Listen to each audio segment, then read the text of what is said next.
ou de dire le contraire, parce que c'est là où peut-être il n'attendait pas, il pensait que ni dina atteindre donc son objectif. ak lan la nit ñi, c'est-à-dire communication yow émetteur bi. dafa am récepteur. léegi récepteur bi bu jotee message bi naka la koy décrypter. mais aujourd'hui ils ne savent pas que ne les gens lisent entre les lignes.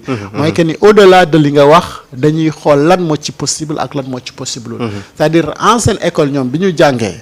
wala bi ñu nekkoon ak léegi actuellement monde bi fi mu toll. dafa am déphasage bu bëree bëri. te loolu moom moo leen di tromper. yaa ngi fàttaliku si jamonoy Covid. bi fi nit ñi ñëwee doon waxu 1000 milliards. foofu ñoom dañu utiliser woon une stratégie de communication. xam nga ñu accuser le 1000 milliards moo gën a doy waar. et après ils se sont dit non, c'est-à-dire ce qu'on cherche li gars yi luubal ak yooyu c'est 6 milliards. xam nga bu fekkee ne da nga jógee 1000 milliards ba 6 milliards ok xel yi dinañu wax waaw ok d'accord donc 1000 milliards dafay doy waar parce que c'était le budget global. mais bu ñu demee ba wax ne léegi 6 milliards moom moo réer. ok ay lii la ñuy def nii ay frais yi lii après jëm ko foofu c'était donc la possibilité d'avoir une stratégie de communication. damay sax ba wax que ni 600 milliards rek ñoo ci dekkee saabu. voilà léegi foofu dañuy dem ba nga xamante ni dinañ dalal donc la xel yi.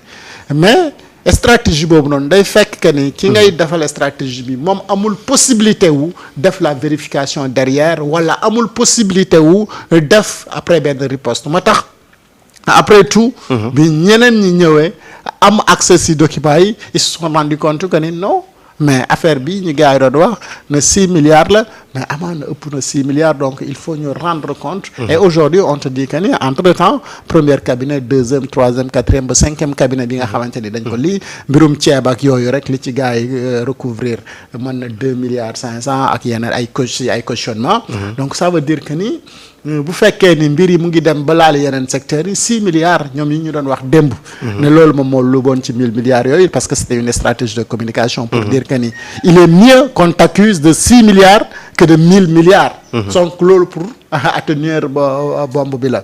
mais dans le cas Ismaïla donc c'était pratiquement ci même stratégie bi la doon dem. mais même stratégie boobu noonu moom moo applicableul ci li nga xamante ni moom mooy kaam parce que ici il s'agit de corruption à quelle que soit somme bi du mu mën ci toll. ci yow jamono ja nga fa nekkee ministre de la justice. mais nit bu amee xel ñëw ci sa bureau bay xalaat ne daf la war a gar. mais il y avait un véritable problème. Cela sous-entend quoi mooy que ni bu njëkk. ci nguur googu noonu donc ku yoroon xaalis yaay buur yaay bummi même bu fekkee ne le ministre de la justice est corruptible.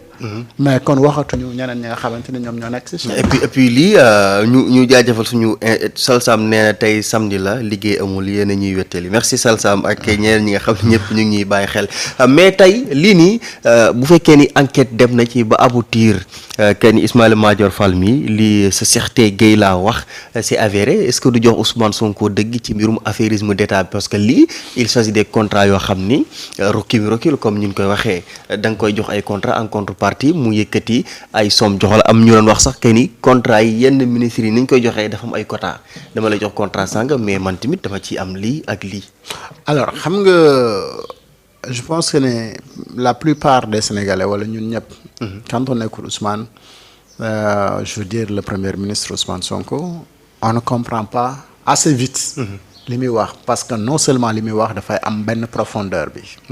et que je dis et répété que le premier ministre le président de la République le président de l'Assemblée nationale ñoom nekkuñ dans l'information ils sont dans les renseignements donc li ñuy wax ab takk la bu wér bu nga xamante ni dañ koy wax et aujourd'hui effectivement li nga xamante ni moom moo am nii ça confirme exactement li nga xamante ni moom le premier ministre wax ne loolu dañ koy bannir dans ce pays là parce que mënoo construire un pays dans l'affairisme d'État yow xam nga ne amul benn entrepreneur bu ñàkk fulak fayda di jël 250 millions di ko jox benn ministre pour mu accorder ko marché te xaalis boobu noonu du ko génne ci facture ba nga xamante ni moom lay présenter état bi nag du nekk xaalis bu muy génne ci poosam.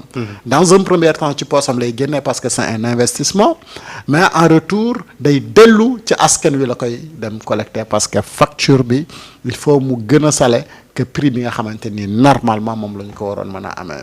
Cela sous-entend quoi que donc lépp li nga xamante ni ñoom jël nañu ko. même bu fekkee ne ci poosu entrepreneur boobu la jógee.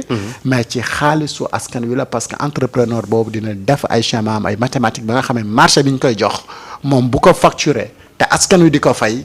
250 000 yooyu noonu dina ci dugaale sinon sax dina ko majorer ba jënnewaat ci yeneen 250 parce que dafa jël 250 000 investir ko pendant benn bout de temps donc dina calculer waale benn bénéfice moo xamante ni moom lay am donc pour dire que ni effectivement. li nga xamante ni moom moo doon am si jamono jooju noonu rombul lu dul affairisme d'État et dans un pays moo xamante ni dafa normal amul affairisme d'État moo xamante ni dafa war a continuer di am.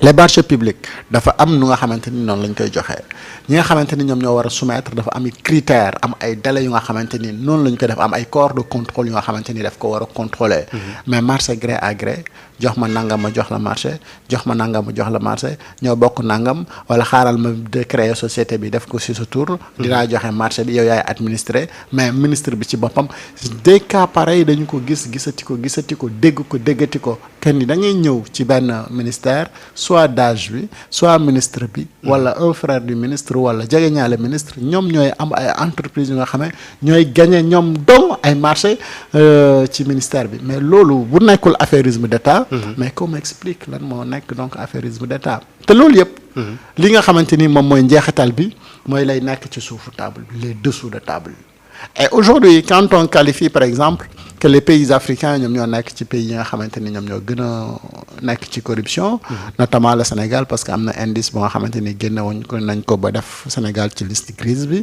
mooy que ni Sénégal mu ngi ci situation de corruption boo xamante ni bu doy waar la et que ñi nga xamante ni ñoom ñooy gën di suuxat corruption boobu noonu mais du ñenn ñu dul les hommes politiques et les hommes politiques ñi nga xamante ni ñoom ñooy autorité politique yi ñoom pratiquement ñoom ñooy autorité wu administration bi ñooy autorité wu et cetera alors bu foofu yàqoo donc pratiquement da ngay gis na économie wu réew mi dafay nasax parce que la nga xamante ni moom la nit ki war a def ki nga xamante ni moom moo nekk dans le même secteur ci même marché bi pour mu concurrencer d'ailleurs ñi nga xamante ni ñoom ñooy def affairisme d'État mais luy jafe lay doon effectivement mu nekk lu am solo mais dama seetlu aussi ñoom ci seen ay sorties maanaam li ñu naan bukki wiiri jaari ndaar yi foo jaar dafa mel ni mooy xorom si nga xam ni mënu cee manqué parce que saa su ne bu mën nañu wax démonter lii mais dañuy mujjee ci politiser dossier bi. parce que gis nañu mu tudd ci Ousmane Diagne bi nga xam ni tey tuddul directement Ousmane Sonko tuddul Diomaye mais dafa ñëw jaar ci Ousmane Diagne bi nga xam ni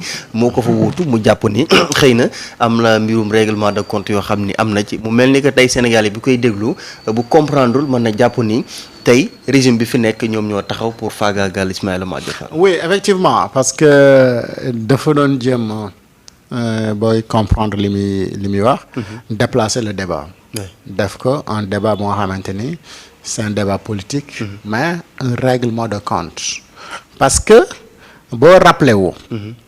le nom de Ousmane Diagne ce n'est pas la première fois Ismaïla Madior Fall di ko tudd ci benn émission MNF. ba mu fa njëkkoon jógee ba muy wax amnistie bi tuddoon na ko ba wax yan rapport la amoon ak moom ba ne recevoir na ko ci bureau laaj na ko lan la bëgg a doon et cetera ak seen yaata ay waxtaan bu yaatu. ba mu ko doon wax ne c'est un homme intègre c'est un homme nangam sangam. alors boobu c'était pour dire que ni am na ay relation ak Ousmane Diagne nekkoon na chef am. donc nit la woon bu nga xamante ni nii la meloon. et là il revient ci beneen interview pour dire que ni y a un règlement de compte pour dire que bi ma nekkee chef am. bi ma nekkee bossam am na yu nga xamante ni jubawuñu ci woon mais aujourd'hui comme moom moo nekk ci poste boobu noonu wuutuma fa donc il veut véritablement lii mais ñu rappeler ne. moom Ismaïla Madior Fall nekkul Ousmane Diagne moo ko remplacer ci place boobu c'est très important pour ñu wax. Ismaïla Madior bi ma fa jógee. Aïssata Tall Sall moom moo fa dem.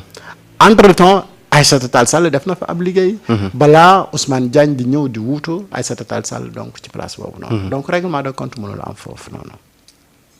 d'accord. donc bu mu jéem a dugal ci xelu nit ñi c'est un règlement de compte parce que Ousmane Diagne remplacé wu ko fa bu amoon règlement de compte yu doon am entre ministre bi dem ak bi ko wuutu mooy ki nga xamante ni moom moo la succédé directement. bu Aïssata Tall Sall ñëwoon gis na Ismaïla mii kat yi mu doon def ni yépp amul lii mais Ismaïla deful passation de service ak Ousmane Diagne. mais passation de service mu ngi ko defal Aïssata Tall Sall moo def ak passation de service Ousmane Diagne. donc règlement de compte xam naa loolu est-ce que loolu moo tax mu ne Aïssata Tall Sall dina ñëw témoin te ku wax témoin lañ koy séentu mooy ku la seetal. mais la mu koy laaj pour Aïssata Tall Sall témoigner est-ce que Aïssata xam na ci dara bu fekkee ne benn marché la wala yenn mbir yu nga xamante ni dafa xew si jamono ju nga xamante ni yow nekk ko ci ministère bi ñëw nga fekk na dossier boobu noonu gars yi exécuté nañ ko ba mu féete boor. mais comment yow tu peux venir pour témoigner ci li nga xamante ni xamoo ko je ne pense pas que ça soit possible donc Ismaïla. c'est un homme qu'on respecte beaucoup parce que xam-xamam ak jaar-jaaram. mais aujourd'hui fi mu bëgg a yóbbu boppam je pense que ni. war na ko jombale boppam parce que bu fekkee ni da nga nekk nit am ay responsabilités am jaar-jaar ci am réew da ngay fexe nu ñu lay continuer di la wegee mais à chaque fois boo génnee ci espace public bi rek nga wax lu nga xamante ni mais kenn du la ci weg dañ la ciy xeeb mais loolu c'est à éviter et moo tax mere naa trop waa jooju bindaloon ko IMF individu moralement fini parce que kooku mari naa ko trop mais booy xool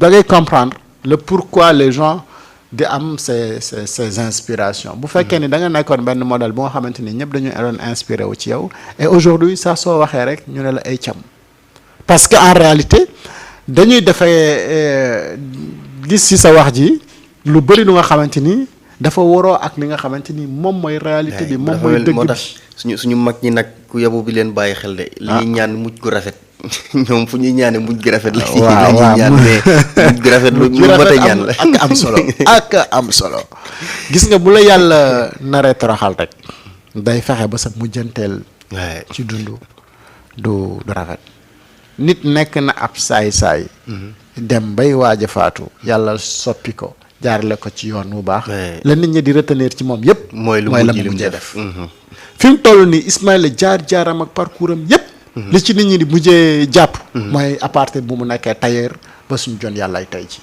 et puis ci son discours li nga ciy déggaati encore mooy que ni à l'époque li ñu doon woowe homme d'état parce que ci waxam mi ngi naan li mu xam ak li nga xam ni xëy na mooy cause li ko poussé ba xëy na mu def lii nii buñ demee jusqu'au bout dina wax et bu waxee xëy na ñeneen ak ñeneen